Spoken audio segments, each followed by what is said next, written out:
13조 원입니다. 삼성이 인도에 쏟아부은 돈이 무려 13조 원입니다. 그런데 돌아온 건 1조 원이 넘는 세금 폭탄 고지서였습니다. 우리가 알던 기회의 땅 인도가 사실은 삼성의 돈을 노리는 거대한 덫이었다면 믿으시겠습니까? 2026년 1월 오늘 삼성전자 주주님들의 통장이 위험합니다. 한국은행과 무역협회 자료를 보면 충격적입니다. 삼성전자의 인도 매출은 늘었지만 순이익률은 롤러코스터를 타고 있죠. 우리가 베트남에서 철수하고 인도로 갈 때만 해도 이제 됐다 싶으셨을 겁니다. 하지만 현장 분위기는 완전히 다릅니다.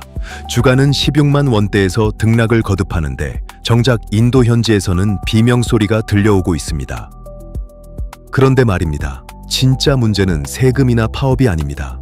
인도 공장장이 절대 입 밖으로 꺼내지 않는, 아니 꺼낼 수 없는 진짜 공포가 따로 있습니다. 왜 삼성은 이 지옥 같은 곳에서 발을 빼지 못하고 있을까요? 오늘 이 영상이 끝날 때쯤이면 여러분이 가진 삼성전자 주식을 어떻게 해야 할지 그 답이 명확해지실 겁니다. 눈높이 경제 시선 지금 시작합니다. 처음엔 다 좋았습니다. 인도 정부가 와서 공장만 지어라, 세금 깎아주고 보조금도 주겠다며 삼성을 모셔갔으니까요. 우리 부모님들 자식 잘 되라고 학비 대주는 심정으로 삼성도 13조 원을 투자했습니다. 베트남을 떠나 새로운 둥지를 튼 거죠. 다들 이제 꽃길만 남았다고 생각했습니다. 그런데 공장이 돌아가기 시작하자마자 태도가 돌변합니다. 분명히 관세 0%라고 도장 찍었던 부품들에 갑자기 세금을 매깁니다. 그것도 모자라 지난 3년치 이자까지 내놔라며 수천억 원짜리 고지서를 들이밀었죠. 이게 말이 됩니까? 약속이랑 다르지 않냐고 따져도 소용없습니다. 놀라운 건 이겁니다. 이게 실수가 아니라는 겁니다. 과거 노키아도 똑같은 방식으로 당해서 결국 공장 문을 닫았습니다. 인도의 악명 높은 소급 과세. 법을 바꿔서라도 과거의 세금까지 뜯어내는 무시무시한 전략입니다. 삼성은 지금 세계 최대 민주주의 국가가 아니라 기업 사냥꾼과 싸우고 있는 겁니다. 삼성 임원들이 화병으로 쓰러진다는 게 농담이 아닙니다. 벌면 뜯어가고 벌면 뜯어가는 구조 속에서 삼성의 금고가 위협받고 있습니다. 주주님들의 배당금이 될 돈이 인도 정부의 배를 불리는 데 쓰이고 있다면 이거 정말 심각한 문제 아닙니까? 세금이야 내라면 낸다고 칩시다. 돈으로 해결되는 문제는 차라리 쉽습니다. 그런데 말입니다. 돈으로도 절대 해결할 수 없는 상상을 초월하는 요구가 공장 안에서 터져 나왔습니다. 우리나라 7, 80년대 노사 분규 생각하시면 안 됩니다. 삼성 첸나이 공장에서 파업이 일어났을 때 단순히 월급 올려달라, 밥 맛있게 해달라는 수준인 줄 알았습니다. 물론 그것도 중요하죠. 하지만 협상 테이블에 올라온 요구사항을 보고 삼성 경영진은 귀를 의심했습니다. 노조가 요구한 건 일자리 세습이었습니다. 내가 정년 퇴직하면 내 자식을 무조건 입사시켜라. 아니, 여기가 조선시대입니까? 음서제도 아니고 글로벌 첨단 기업에서 대를 이어 직업을 물려달라니요. 한국 상식으로는 도저히 이해할 수 없는 문화 충격 그 자체였습니다. 더 기가 막힌 건 정치권의 반응입니다. 인도는 표가 전부인 나라입니다. 선거철만 되면 정치인들이 파업 현장에 달려와서 마이크 잡고 외국 기업 물러가라를 외칩니다. 경찰은 옆에서 춤추는 시위대를 구경만 하고 있고요. 민주주의의 탈을 쓴 포퓰리즘이 기업의 목을 조르고 있는 겁니다. 생산 라인은 멈췄지, 납기일은 다가오지, 협상은 벽에 대고 소리 지르는 격이지. 삼성은 그제야 깨달았을 겁니다. 아, 우리가 민주주의의 매운맛을 몰랐구나. 통제 안 되는 자유가 기업에겐 지옥이 될 수도 있다는 걸 뼈저리게 느꼈을 겁니다. 그래도 파업은 언젠가 끝납니다. 실제로 합의도 했고요. 하지만 공장 기계가 다시 돌아가려는 순간 엔지니어들을 좌절하게 만든 건 사람이 아니었습니다. 공장 밖에는 더 큰 장벽이 기다리고 있었습니다. 공장을 으리으리하게 지어놨습니다. 세계 최대 규모라고 자랑도 했죠. 그런데 막상 스마트폰을 조립하려고 보니 나사 하나, 케이스 하나 조달할 곳이 없는 겁니다. 베트남이나 중국에서는 전화 한 통이면 30분 만에 오던 부품들이 인도 공장 주변에는 전멸 상태였습니다. 결국 울며 겨자 먹기로 부품을 중국에서 배로 실어와야 합니다. 여기서 인도 정부의 기가 막힌 이중 트랩이 발동하죠. 너네 왜 인도 부품 안 써? 괘씸하네. 관세 더 내. 아니, 공장이 없어서 못 쓰는 건데 안 쓴다고 벌금을 물리는 꼴입니다. 이게 바로 메이크 인 인디아의 민낯입니다. 이게 끝이 아닙니다. 어렵게 부품을 가져와도 문제입니다. 인도의 찰타 하이 문화 들어보셨습니까? 이 정도면 됐지 하는 대충대충 정신입니다. 0.1mm 오차도 허용 안 하는 삼성의 초격차 품질이 여기서는 노 프라블럼 한마디에 무너져 내립니다. 불량률이 치솟을 수밖에 없죠. 세계 1등 품질을 자랑하던 갤럭시가 인도에서 불량률과의 전쟁을 치르고 있습니다. 13조 원짜리 최첨단 공장이 돌아갈수록 삼성의 속은 시커멓게 타들어갑니다. 배보다 배꼽이 더 커진 생산 비용 때문에 계산기는 매일 마이너스를 찍고 있으니까요. 품질도 안 잡히고 비용은 늘어나고 이쯤 되면 철수라는 단어가 떠오르시죠. 그런데 삼성은 절대 나가지 않습니다. 아니, 못 나갑니다. 여기에는 우리 상상을 뛰어넘는 아주 무서운 경쟁자들이 도사리고 있기 때문입니다. 인대는 타타, 릴라이언스 같은 토종 재벌들이 있습니다. 아들 결혼식에 전 세계 VIP를 부르는 돈으로 성을 쌓는 사람들이죠.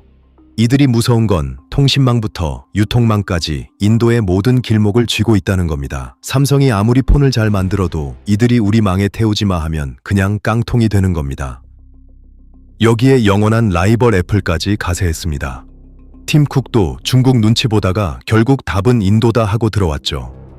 뭄바이 한복판에 뉴욕보다 더 화려한 애플 스토어를 열고 인도 부자들을 홀리고 있습니다. 예전엔 삼성이 저가폰으로 물량 공세를 했다면 이젠 판이 완전히 바뀌었습니다. 그런데 말입니다. 삼성과 애플이 싸우는 동안 뒤에서 웃고 있는 건 인도 재벌들입니다. 정부랑 짬짬이가 돼서 너네 기술만 내놓고 조용히 있어, 돈은 우리가 벌게, 이런 식이죠. 호랑이 굴에 들어갔더니 거기엔 사자만 있는 게 아니라 이미 그 굴을 지배하고 있는 공룡들이 득실대고 있었던 겁니다. 삼성은 지금 샌드위치 신세입니다. 밑에서는 중국 저가폰이 치고 올라오고 위에서는 애플이 프리미엄 시장을 잠식하고 옆에서는 인도 재벌들이 텃세를 부립니다. 14억 인구의 주머니를 누가 먼저 터느냐, 이 거대한 왕좌의 게임에서 밀리면 끝장이라는 위기감이 삼성을 짓누르고 있습니다. 이런 상황이라면 당장 짐 싸서 나오는 게 상책 아닐까요? 저 같으면 뒤도 안 돌아보고 나왔을 겁니다. 하지만 이재용 회장은 오히려 투자를 더 늘렸습니다. 도대체 왜일까요? 여기에는 소름 돋는 반전이 숨어 있습니다. 이재용 회장이 바보라서 그럴까요? 아닙니다. 계산기를 두드려 보면 답이 나오는, 거부할 수 없는 한 방이 있기 때문입니다. 인도는 베트남과는 차원이 다릅니다. 베트남은 물건을 만들어서 밖으로 보내야 돈이 되지만 인도는 공장 문을 열자마자 물건을 사줄 14억 명의 소비자가 대기하고 있습니다. 상상해 보세요. 14억 명 중에 스마트폰 쓰는 사람이 아직 절반도 안 됩니다. 앞으로 폰을 개통할 잠재 고객만 수억 명입니다. 게다가 인도는 젊습니다. 평균 연령 28세. 돈 벌기 시작한 젊은 애들이 가장 먼저 사고 싶어 하는 게 뭡니까? 바로 삼성 갤럭시입니다. 실제로 변화가 감지됩니다. 예전엔 싼 것만 찾던 인도 사람들이 이제 지갑을 열고 비싼 갤럭시 S 시리즈와 접는 폰을 사기 시작했습니다. 애플이 중국에서 재미봤던 그 황금 루트를 삼성이 인도에서 그대로 재현하고 있는 겁니다. 지금의 고통은 미래의 14억 시장을 독점하기 위한 입장료인 셈이죠. 공장 밖에서는 시위대가 꽹과리를 쳐도 매장 안에서는 개상이 두드리는 소리가 끊이지 않는 기묘한 상황. 삼성은 지금 과정이 지옥 같아도 결과가 천국이라면 버틴다는 독한 마음으로 인도의 모래바람을 견디고 있는 겁니다. 이건 단순한 진출이 아니라 삼성의 미래를 건 처절한 알박기입니다. 자, 이제 그림이 그려지십니까? 삼성의 위기와 기회, 그 줄타기가 보입니다. 하지만 마지막으로 꼭 짚고 넘어가야 할 게 하나 남았습니다. 우리 주주님들이 가장 궁금해하실 부분이죠. 결국 13조 원 투자는 실패냐, 성공이냐? 지금 당장은 고전 중인 게 맞습니다. 수업료를 톡톡히 치르고 있죠. 하지만 10년 뒤를 본다면 이야기는 달라질 수 있습니다. 중국 시장을 잃어버린 삼성에게 인도는 선택이 아니라 필수 생존 키트니까요. 주주님들, 지금 주가만 보고 불안해하실 필요 없습니다. 삼성은 바보가 아닙니다. 그 깐깐한 인도 시장에서 점유율 1위를 탈환했다는 건 이미 적응을 끝냈다는 신호일 수 있습니다. 파업도 겪어봤고 세금도 맞아봤으니 이제 맷집도 생겼겠죠. 하지만 방심은 금물입니다. 인도 정부의 변덕은 언제 또 삼성의 뒤통수를 칠지 모릅니다. 그래서 우리는 계속 지켜봐야 합니다. 삼성전자가 인도에서 버는 돈이 세금으로 새 나가는지 아니면 우리 주주들의 배당금으로 돌아오는지 말입니다. 오늘 삼성의 인도 이야기를 통해 우리가 얻은 건 명확합니다. 위기 속에 기회가 있다. 너무 뻔한 말 같지만 삼성전자의 차트는 지금 그 말을 증명하려고 몸부림치고 있는 중일지도 모릅니다. 그런데 말입니다. 만약 삼성이 인도에서마저 실패한다면 그때는 정말 답이 없을 수도 있습니다. 그래서 오늘 이 이야기가 중요한 겁니다. 여러분의 자산이 걸린 문제니까요. 결국 오늘 이야기 한 줄로 정리하면 이렇습니다.